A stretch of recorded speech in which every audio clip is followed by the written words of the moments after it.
So first we'll be working with the small Epson scanner at Scan Station 1 and going through the instructions for just hitting the button.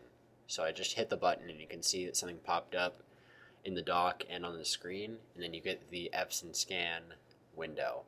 First thing I want to show you is these different modes. A lot of times they'll pop up in a mode like this full auto mode that really isn't all that helpful and can be kind of confusing. So there's also home mode and office mode, and then professional mode, which is what I usually use just because it shows the most options, and you can make sure everything's fine.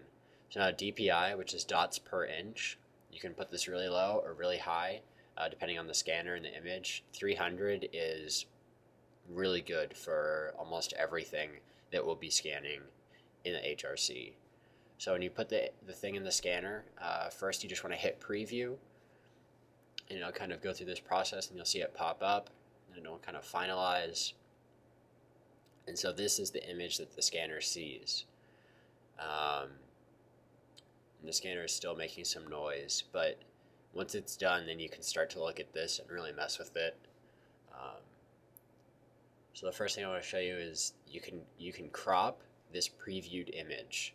So say I just want to scan that star right there, I draw a box around it, hit that zoom button in the upper left, and then this would be my scanned image once I hit scan. So if I just wanted this star, if I just put the box a little bit off when I was at the bigger screen, you can move that around. Now before you hit scan, you want to go to this File Save Settings next to the Scan button. A lot of times this causes confusion because with this program it just kind of sets something and then assumes that you're scanning like a big series. So a lot of times people will wonder where their stuff is, and it'll just be saved with some weird name and number combination and maybe in a strange folder. So you can set that to something new and then hit scan. And then it'll finish and it'll just open up the folder where you put it, and you can also see it on the desktop there. And that's your scanned image. Now we'll be looking at using Photoshop with the small Epson scanner. So you won't need to hit the button, you'll just be using the program to scan, which you can find in the dock down there or in the applications folder right there. So just open that up by clicking on it somewhere. Sometimes it'll take a little while, but just wait for it to get fully up and ready to use. So once you see everything, it should be okay. You can go up to File, down to Import from the scanner. And we're using the Epson Perfection V30, so select that one. And it'll bring up that Epson scan page that we were looking at before. So everything is the same here. And you can just hit scan. You'll want to check settings there, such as the DPI, things like that, for the image quality coming in. But you won't need to mess with the save settings because we'll do that just through Photoshop. So once you scan, you can also preview there, but if you scan the whole thing, you can crop and edit the image just in Photoshop, so it's less important here to do that cropping. So you have the image come up, you can mess with it in Photoshop as much as you like. The image is in and done. And then whenever you're through and it's how you want it, go up to File, Save As, put in a name, select the format. JPEG is usually fine. And then you'll save. It'll bring up the JPEG options.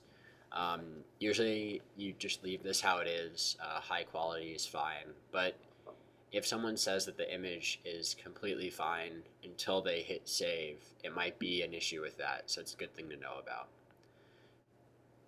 Now we'll be working with Adobe Acrobat Professional, which is down in the dock there or in the application folder, to make a PDF from the small Epson scanner.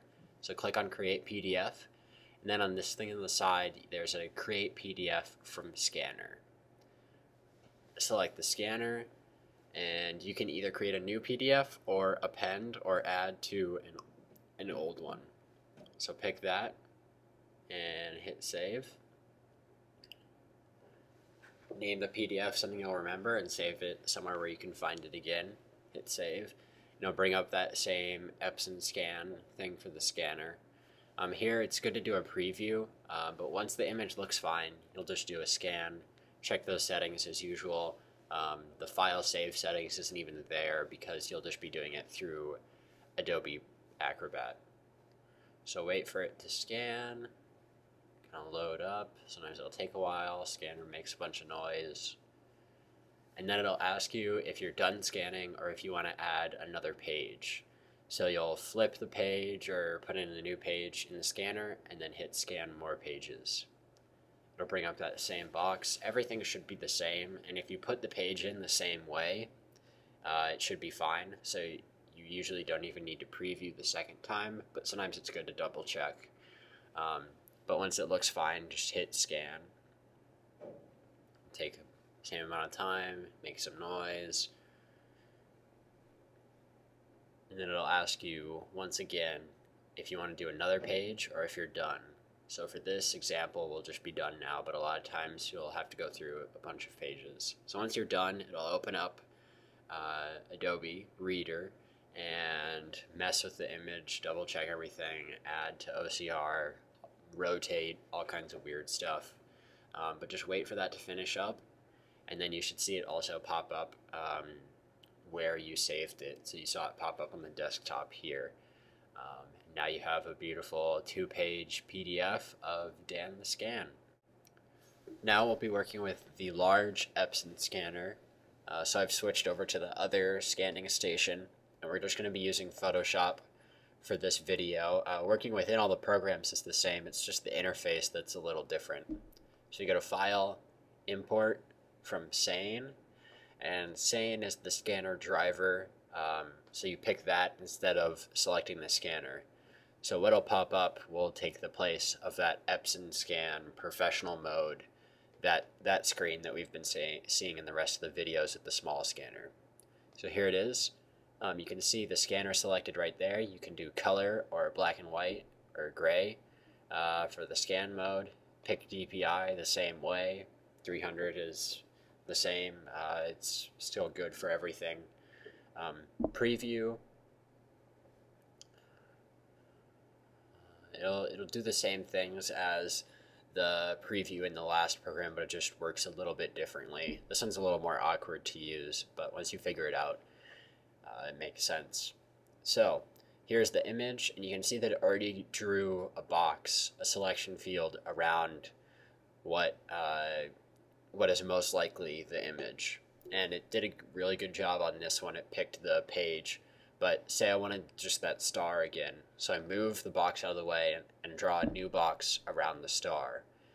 Hit preview once again, and it'll kind of zoom in the image, and you can see just the box with the star inside. So you can move that around, draw a new one that area, and then hit scan if that's what you wanted. However, if you didn't want just this star and you wanted the rest of the image, you can drag a bigger box, and it doesn't have to be within that little field. You can see I dragged way outside of that field down to almost to the lower right of the entire screen. You just draw a huge box, and then you'll get more of the image. This is where it's kind of a pain. So I'm going to do it once more to try and get the whole image. So draw a really big box, even outside that little preview area. And hit preview again, see if I caught the whole thing. This is actually a common problem with the scanner, is right when you start off, it'll have a really small image. So you'll need to do this just to see the rest of the image. So if something looks really strange, you can try dragging a bigger box like that. So in this case, you can see after the second time, I got the whole scanner area again with the image inside there. So you can draw a box around just that, move the box out of the way, get a new field around just the page that you want or the area that you want. So I'll do that, and then get one final preview, make sure everything checks out okay. And we'll see if we got the whole thing. It's good to do these previews even though it seems like it takes a while, because the scanning also takes time and it's more of a pain and can bog down the computer with a bunch of saved images and stuff like that. But once I got the good preview, I'll hit scan, wait for it to scan in the image. The bigger scanner is a little bit slower than the smaller one, so this takes some time. So we'll wait for that.